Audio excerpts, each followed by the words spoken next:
There is a common belief that Elden Ring and its DLC are difficult. While it might be true for some players, in reality the game is only as difficult as you want it to be. So here is how you can trivialize Elden Ring as a true hardcore gamer and defeat all major bosses in a fair fight. No summons, no sorcery, and no getting good or quiet. Before meeting up with Godrick, you should take an hour-long tour to pick up a weapon and upgrade it, and there is a plenty of decent weapons available from early on. At this point the fight should become a formality, which still rewards you with Godrick's Great Rune. But most importantly, it allows you to complete the Varus quest line and get an access to the best farming ground in the entire game. Currently it will give you 100,000 runes per minute if you do it with Golden Scarab and Golden Foot.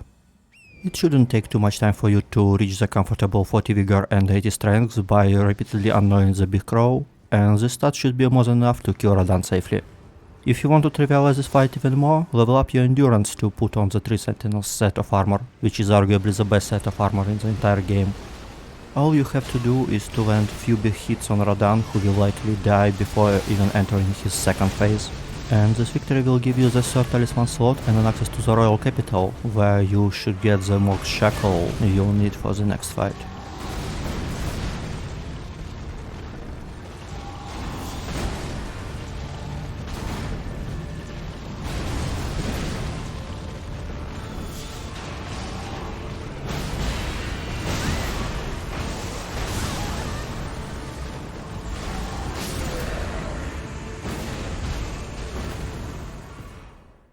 And now only this guy stands between us and some juicy power-ups from the DLC, which includes Bloodsucking Cracked Tear, Two-Handed Sword Talisman and some other stuff. You can safely maximize your damage because Mohg is not going to fight back. Once you introduce him to your hammer, he will get stuck in his countdown with no additional damage reduction, and you should be able to safely finish him off.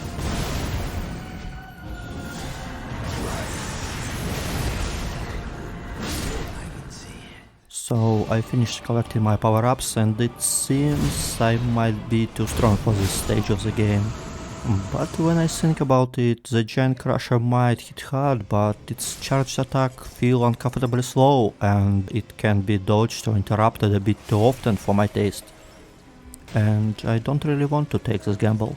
So instead my new primary source of damage will be the Lion's Claw Ash of War, because it doesn't depend on openings. It also gets plus 10% from Freya's Greatsword and it's compatible with weapon buffs.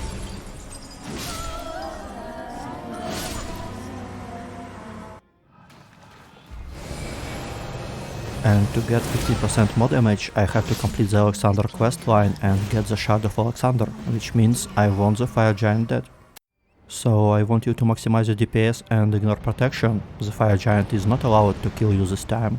So he can open up with the avalanche, but the wave can be double jumped. If he decides to slap you with his garbage lead, just sprint forward. You have to keep your stamina full and quickly break the bondage on his left leg. This act of violence will upset him and he won't fight back while you transition him to the second phase, which always begins with him casting the fire pillars. This incantation makes him conveniently place his hands on the ground where you can hit them and finish the fight before it begins.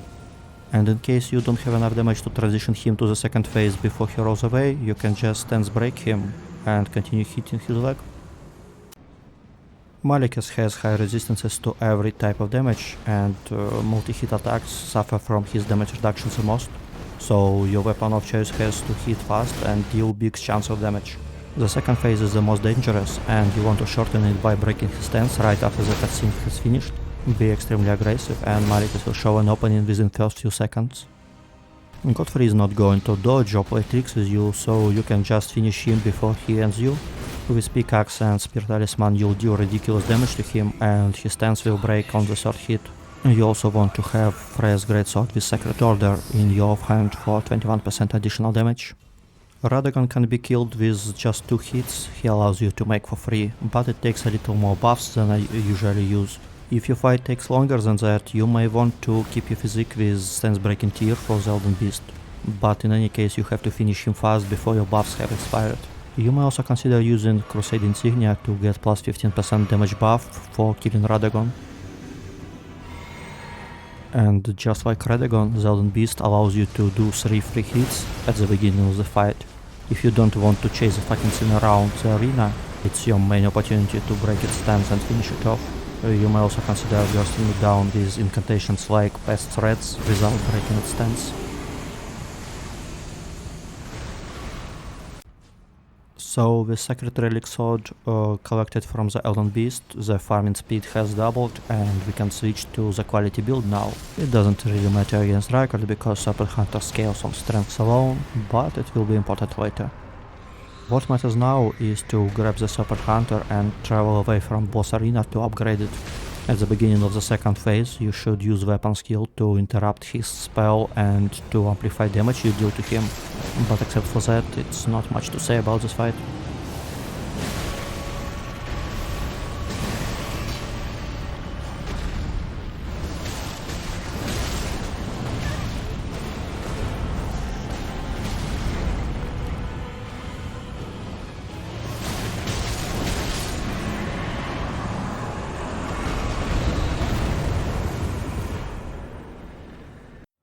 Let's clean up few easy bosses we skipped earlier. Astel starts the fight very far from the entrance, but it can't one-shot you, so the only problem is that it's gonna waste your time by teleporting around the arena.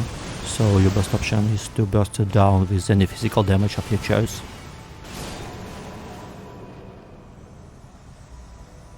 The Ancestral Moose requires an elemental damage, and luckily for us, the Bolt of Grandsax does not care about aerial mobility. Like the rest of dragons, the Lichdragon is most vulnerable to piercing attacks, and using those may save you some nerfs. Dragon Communion Harpoons and Pest Red Incantations will be your best friends if you don't want to deal with these ridiculous hitboxes.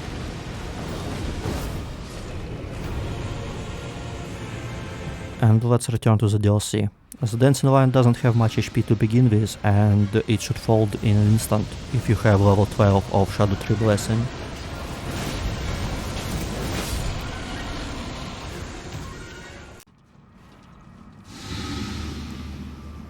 The Putrescent Knight is weak against holy damage, so you can deal with it using 2 waves of gold or 1 gold breaker.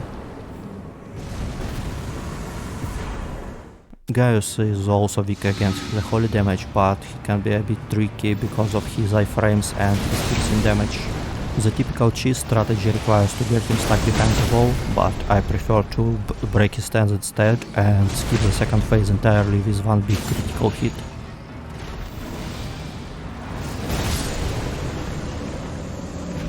Like Malenia, Rellana often avoids your attacks, so slow weapons with bad tracking are going to miss a lot. But she doesn't have a lot of damage, so there is no point in dodging.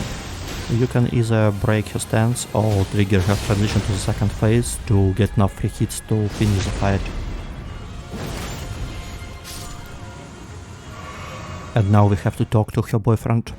Messmer has too much damage to ignore his attack, so you should put on a better armor set and get some fire resistance. You should dodge his initial jump and use this opening to push him to the second phase without breaking his stance.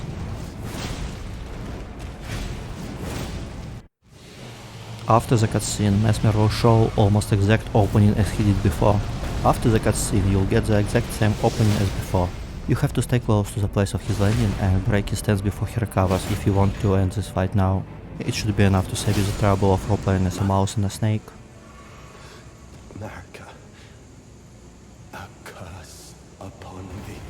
Fighting against Romina should be a breezer. Break her stance with 2 hits and finish her off with a critical strike. Note that she gets high damage resistance during her transition to the second phase, so you don't want to allow it to happen.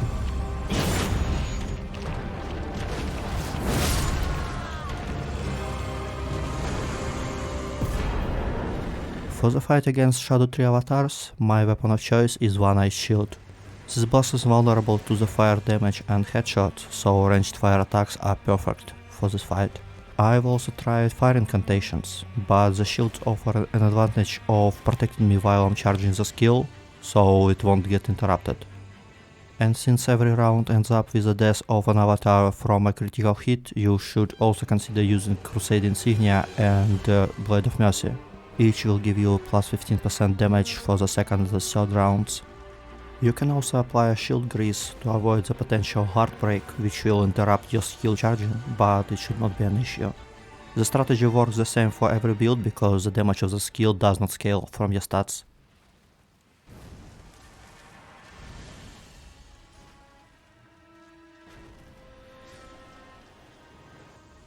Metyr starts her fight deep in the arena, so you won't be able to utilize as many damage buffs as usual, but it won't be a problem because her Bayle receives plus 50% more damage.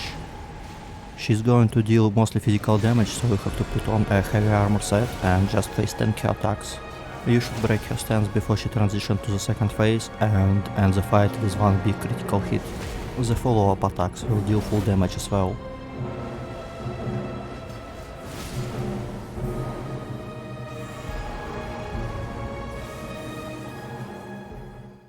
Midra has an insane amount of HP, but he allows you to use the Crusade Insignia for plus 15% damage, and his stance is really low. His initial 2 waves of attack don't do much and can be safely ignored. His stance should be already broken before he gets a chance to do literally anything else.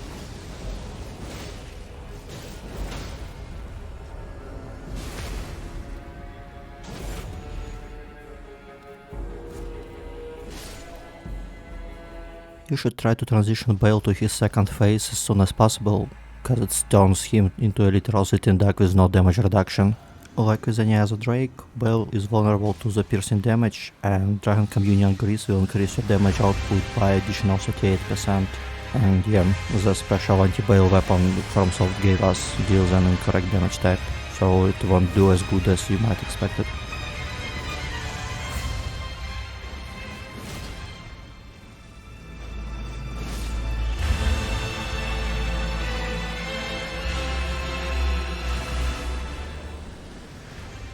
I can already sense Placidusax laughing at Bayle's death, so it's time to pay him a visit. Despite having enormous amounts of HP at stance, the Dragonlord is not that big in his movement department, and his lightning will be your only concern in this fight. Breaking his stance right before he transitions allows you to skip the fun part of the fight. Just don't use anti-dragon weapons because, for whatever reason, the game does not consider Placidusax a dragon.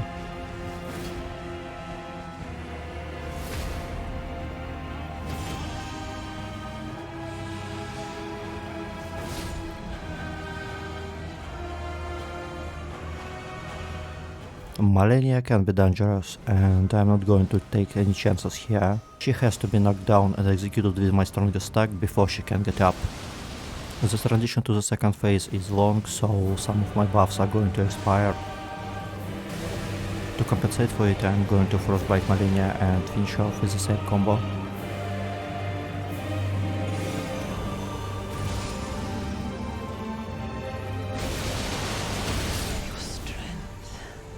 And now to the final boss. Radahn is going to fight back a little, but it's nothing I couldn't take. There is no real need to dodge his attacks, and hitting him twice should be enough to transition him to the second phase. His stance should conveniently break right after I land the first hit after the cutscene. It allows me to dodge Miquella's nuke with a critical hit animation and finish the fight right after. And that's how you complete the Elden Ring with ease. Thank you for watching and have a nice day.